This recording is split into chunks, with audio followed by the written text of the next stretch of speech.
Segmento con el ministro del Poder Popular para la Comunicación y la Información, Luis Marcano. Ministro, hay una propuesta por parte de la Asamblea Nacional de regularizar lo que sería la exposición audiovisual, en este caso las cadenas del presidente Nicolás Maduro. Hasta este momento se contabilizan 749 horas, es decir, 695 cadenas desde que el presidente Maduro pues asumió su investidura como primer mandatario nacional. Su opinión sobre esta regularización y también sobre esta ley, la reforma de ley de telecomunicaciones, que entre otras cosas habla de las concesiones a los medios de comunicación, que también lo vamos a hablar más adelante. Mira, lamentablemente, yo insisto, ¿no? Hay una emergencia económica en el país. El país reclama, necesita de que todos los actores nos aboquemos con prioridad, con mucha fuerza, a solventar esa emergencia. Lamentablemente, desde la Asamblea Nacional se han dedicado a colocar sobre la mesa temas, proyectos que a juicio nuestro, obviamente está todo el debate público, a juicio nuestro pretenden hacer retroceder conquistas sociales de los venezolanos, hacer retroceder derechos incluso establecidos en la Constitución de la República. Lamentablemente es el seguimiento que nosotros hemos estado haciendo a la discusión en estos aspectos que tú me planteas. Estamos a la espera de que esos elementos sean, bueno, formalizados para generar o para colocar nuestra opinión al respecto. Lo que sí tenemos claro por los debates que hemos estado viendo, por la interacción que hemos tenido con algunos de los diputados del bloque de la Patria, la compañera Tania Díaz, el compañero diputado profesor Arle Herrera, bueno, hay cosas que a la primera parecen absolutamente absurdas. Es decir, pretender limitar la posibilidad del jefe del Estado de comunicarse con la población es absurdo. Es un planteamiento irracional, que repito, entra dentro del esquema propuesto por los sectores de la derecha venezolana, que tienen la mayoría dentro del Parlamento venezolano, de generar, bueno, inestabilidad sobre la base de discusiones que no son pertinentes con la realidad del país. Insisto en esto, la población aspira de todos los actores políticos de la patria a abocarnos con fuerza a la solución de los problemas económicos. Colocar temas, en este caso ese que tú planteas, que no tributan en ningún sentido, que no aporta absolutamente nada a eso, sino que lo que hace es abrir un frente de discusión absolutamente innecesario, pretendiendo violentar la libertad de expresión del jefe del Estado, de las autoridades del Estado venezolano, a nuestro juicio es irresponsable. Ahora, cada uno de estos actores asumirá las responsabilidades en ese sentido, y nosotros, cuando esos elementos sean presentados públicamente, pues saldremos a exponer nuestra posición. Ministro, el tema de las habilitaciones y de las concesiones de los canales privados, en este caso Globovisión sigue operando sin la aprobación todavía, sin la renovación, en este caso de su concesión, y ha habido denuncias también del gran número de emisoras ilegales. ¿Este tema lo está analizando el Ministerio directamente y por qué tanta demora para aprobar o para tomar una decisión? Hay un trabajo amplio que se está realizando a través de la Comisión Nacional de Telecomunicaciones. De hecho, el mismísimo vicepresidente de la República, Aristóbulo Isturiz, ha estado abocado a este tema, para el tema no solamente de las televisoras, sino también de las emisoras de radio. Ha habido conversaciones con los mismos propietarios y representantes de esta empresa, de Globovisión. Ha habido encuentros con el vicepresidente de la República. No estamos hablando solamente de medios de comunicación privados, también de medios de comunicación comunitarios y alternativos. Hemos venido generando algunas soluciones, sobre todo las que tenían un periodo mayor de vencimientos. Hemos estado dando algunas respuestas, y es un trabajo integral que se está realizando, repito, con la evaluación directa del vicepresidente de la República y con la participación y en interacción permanente con los representantes, voceros, dueños de medios de comunicación privados, pero también con los voceros de medios comunitarios alternativos. Ministro, hay participación ya a través de nuestra cuenta en Twitter, @primerapágina. Me voy a permitir leerle varios de los comentarios que nos llegan. Por acá nos escribe Manuel Smith. En Guayana, las emisoras comunitarias lo que hacen es dividir más al pueblo, siembran odio. ¿Qué le contesto? Bueno, nosotros exhortamos a todos los medios de comunicación del país a colocarse del lado de la sensatez.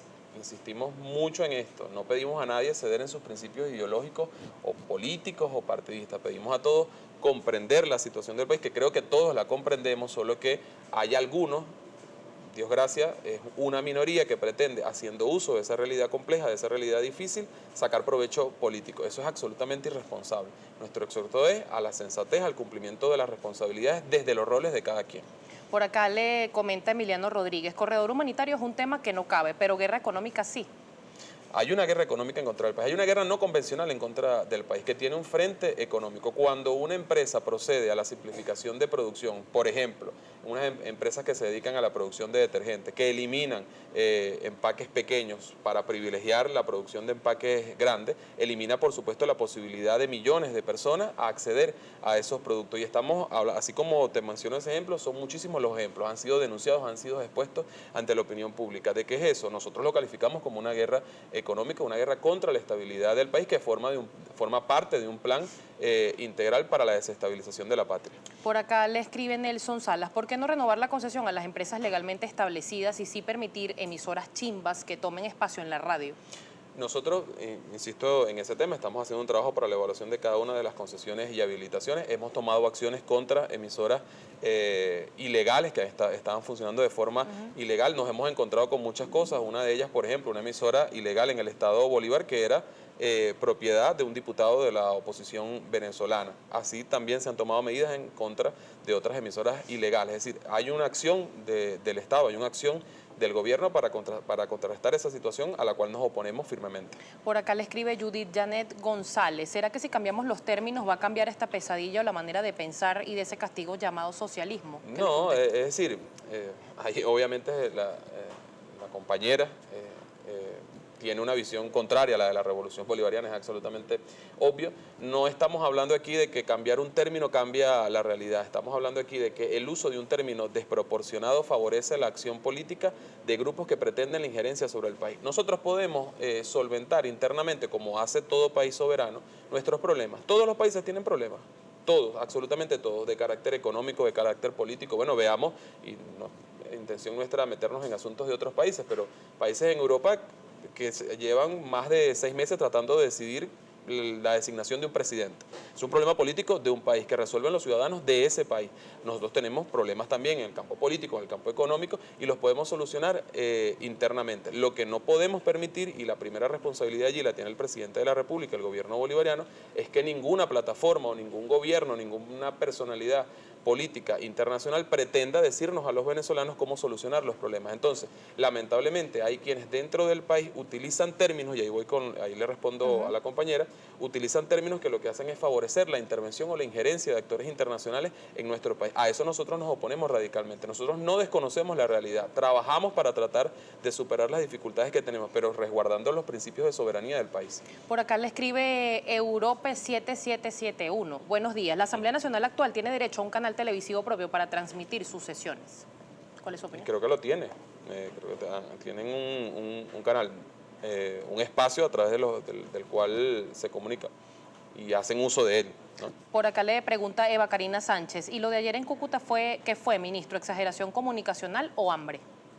Mira, lo de ayer en Cúcuta es una valoración personal que yo tengo. Hay una situación muy compleja en frontera que no es nueva, no es de ayer, tiene ya varios años, producto de una situación compleja de la economía nacional y de la economía colombiana. Aquí no podemos colocar solamente las responsabilidades del lado venezolano, hay también una situación del lado colombiano que tiene que ser evaluada. Bueno, quienes el día de ayer hicieron uso de esta apertura temporal de la frontera, que es un trabajo conjunto que se viene haciendo entre las autoridades y corresponde a la Cancillería, a las instancias de los Ministerios de Interior y Justicia de cada país, ir informando pertinentemente al respecto. Bueno, forma parte de una realidad difícil en la frontera que nosotros hemos admitido, que hemos reconocido y que estamos trabajando de manera permanente, no solamente del lado venezolano, sino en coordinación con las autoridades colombianas para solucionar. Pretender, repito, utilizar términos sobre la base de una realidad compleja que favorezcan la postura de quienes pretenden intervenir en el país es absolutamente irresponsable y lamentablemente a eso es que apuestan algunos sectores del país. En la frontera se están haciendo trabajos que incluso van más allá del tema del abastecimiento de alimentos, tiene que ver también con el tema de la seguridad, tiene también que ver con el tema del paramilitarismo y cómo debe ser combatido. Solo utilizar una parte de la realidad para exponer o tratar de falsear la imagen de nuestro país, insistimos en esto y llamamos a la responsabilidad de todos los actores. Ministro, hay una propuesta de diálogo o de reunión entre gobierno y oposición este martes 12 y el miércoles 13. ¿Cómo lograr en este caso a través de los medios, que es una ventana que todos tenemos como periodistas y como estar expuestos a diario ante las pantallas para el reconocimiento del otro? Bueno, yo creo que ha sido absolutamente clara la postura del presidente de la República. Y cuando hablamos del tema del diálogo, fíjate tú cómo se manipula, ¿no? Se pretende decir que el presidente Nicolás Maduro apela a un escenario de diálogo de una forma oportunista, ¿no? O sea, a conveniencia del momento, cuando la propuesta y los espacios de diálogo han sido un planteamiento de la revolución bolivariana con el comandante Chávez, con el presidente Nicolás Maduro. Ha sido una postura sistemática. El comandante Chávez no pasaba una hora de haber sido reelecto cuando ya llamaba a los sectores de la oposición a trabajar de forma conjunta por el país. Pongo este ejemplo. Año 2003, elecciones municipales de diciembre que fueron planteadas por la derecha venezolana como un plebiscito. Si ellos ganaban las elecciones, el presidente se suponía tenía que renunciar, aun cuando no tenía nada que ver una elección municipal con el cargo del presidente de la República. Bueno, hecho concreto, la revolución bolivariana obtuvo casi el 56% de los votos, la inmensa mayoría de las alcaldías. ¿Qué hizo el presidente Nicolás Maduro? Convocó a aquellos alcaldes de la oposición que habían obtenido victoria a diálogo, a conversar, en un escenario de absoluta ventaja política, ¿no? Teniendo todas las condiciones a favor, los convocó a trabajar. ¿Para qué? Para la solución de problemas, es decir, para los temas que interesan al país. Se da esta situación nuevamente de alta conflictividad y el presidente de la República nuevamente coloca sobre la mesa un escenario para el diálogo, para la conversación, para la sensatez a la cual hemos estado llamando. Bueno, lo cierto es, esa es la realidad, que dentro de los sectores de la oposición hay incapacidad para ponerse de acuerdo. Y eso es lo que está privando y lo que está haciendo que queden ante el país y ante la opinión pública internacional, bueno, como una plataforma desordenada, desarticulada, poco seria, ¿no? Es lamentablemente lo que hemos observado, que incluso se atreve a descalificar a figuras internacionales que, bueno, de una forma muy solidaria han colocado sus servicios para la solución de problemas. Es decir, ahí están desde los que agreden al expresidente Zapatero hasta los que lo reconocen. Es decir, no hay en la oposición venezolana un liderazgo firme que les permita decir nosotros aceptamos una mesa de diálogo para la conversación y para la toma de decisiones, que finalmente es lo importante. Esa es la realidad de la oposición que hoy tenemos en el país. Esa es la realidad. Ahora, nosotros, a pesar de ello, insistimos, es el diálogo lo que nos va a permitir garantizar la estabilidad política del país. Rápidamente, por allí una fuente me dijo que va a abrir un programa próximamente, empieza hoy, entre líneas. No, se llama En Letras Pequeñas. En letras pequeñas, entre líneas, en letras pequeñas. Sí, tenemos... rápidamente, porque tengo que despedir. Rápidamente, tenemos toda la disposición a tener mayor presencia, porque lo hemos diagnosticado a través del Estado Mayor de Comunicación en los espacios radiales del país. La revolución necesita mayor presencia en los espacios radiales del país. Bueno, es simplemente una acción.